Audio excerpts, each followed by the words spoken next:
Sono Antonio Zaccheo, presidente della Carpineto e dei Grandi Vini d'Italia gruppo che si occupa soprattutto di vendite all'estero. Con lui gli chiediamo innanzitutto un po' di capire, per capire il collegamento che c'è tra marketing e mercato del vino. Quanto marketing fa il mercato del vino? Lo sta facendo bene? Potrebbe farlo meglio? È uno strumento ormai indispensabile nei mercati internazionali?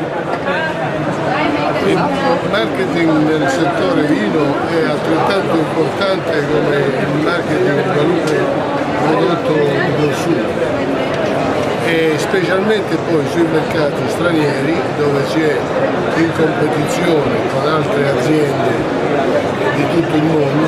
Il marketing diventa estremamente importante, diventa ancora più importante che in Italia, e bisogna partire proprio da far comprendere alle persone il significato stesso collegato al vino, e questo richiede un grossissimo sforzo economico. Quindi, tralasciando le varie strategie possibili, che sono tantissime, la prima attività da fare è quella di reperire le risorse per svolgere un'attività di questo genere.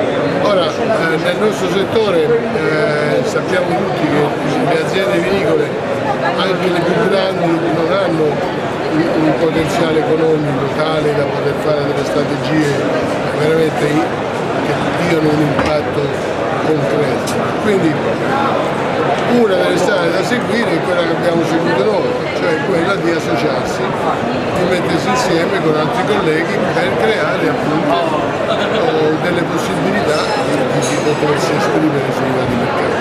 L'unione fa la forza. L'unione fa la forza e fa anche sinergia, perché specialmente nel nostro caso, in cui siamo 8 aziende di varie regioni, non in concorrenza tra noi, crea ancora di più una forza di impatto notevole sui vari mercati.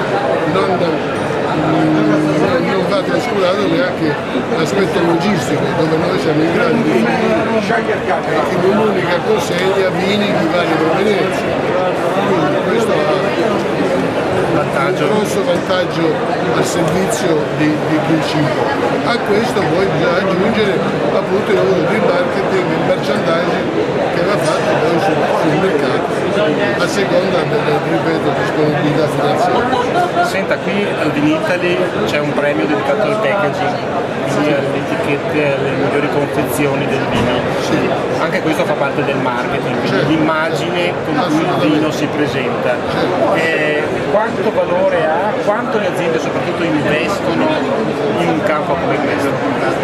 Molto poco?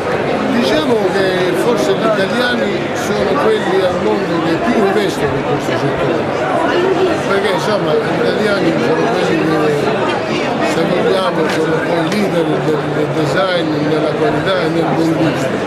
Quindi questo non è solamente un fatto legato alle scarpe e ai vestiti, ma è anche un fatto legato al design di un'automobile e perché no di un'etichetta